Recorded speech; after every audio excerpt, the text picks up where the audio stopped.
3 p.m. here in Cairo. Welcome to this edition of Panorama News. For the next 45 minutes, we'll be bringing you the latest updates in all of the political, the business, and the sports segments. I'm Yasmin Bakir with the political segment of this edition. And we start off by taking a look at President Abdel Fattah al-Sisi, who continues his state visit to Portugal on Tuesday. Before concluding his three-day visit, President al-Sisi met with a number of leading Portuguese businessmen and visit the parliament and the military academy. The talks covered on means of boosting Portuguese investments in Egypt and capitalizing on the Portugal's expertise in the fields of communication and maritime transportation. The president also reviewed mega-national projects implemented, expressing hope that Portuguese companies will take part in the various investment opportunities. He also visited the Portuguese High Military Academy. During his visit, the president gave a speech in which he stressed the importance of international cooperation to face the threat of terrorism. Late on Monday, President de Sousa held a dinner, and it was in the honor of President al-Sisi. The dinner was attended by high-ranking officials and dignitaries. Addressing the gathering, President al-Sisi expressed confidence that the two countries' relations will witness real progress in the coming period. He also invited the Portuguese president to visit Egypt.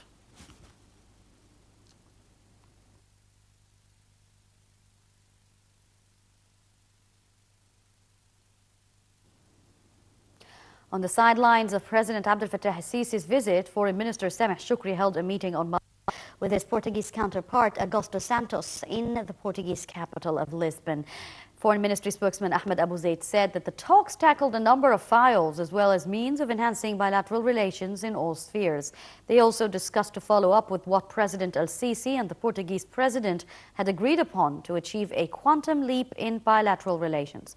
They also discussed widening the scope of cooperation between both countries with the framework of the Egyptian-EU relations. For his part, Santos praised Egypt's pivotal role in preserving peace, security and stability of the Middle East, which directly affects Europe and the security of the Mediterranean at large.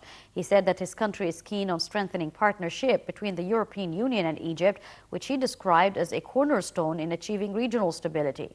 The two top diplomats also discussed regional issues, including the Syrian crisis that is in Libya and efforts exerted to revive the stalled Palestinian-Israeli peace negotiations.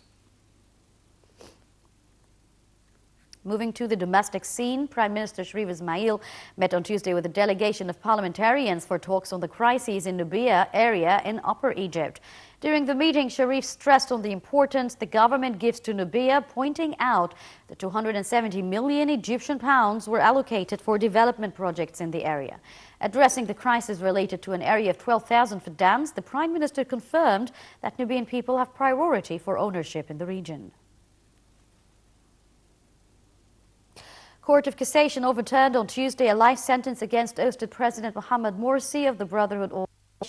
The court had ordered a retrial in the case that revolves around accusations of espionage with foreign organizations. Morsi remains in jail on separate convictions, and he was one of 22 members of the Brotherhood terrorist organizations convicted last year of spying. The Court of Cassation's ruling on Tuesday overturns all convictions in the case, including the sentences against Mohamed Badia, the general guide of the terrorist group, and 15 others.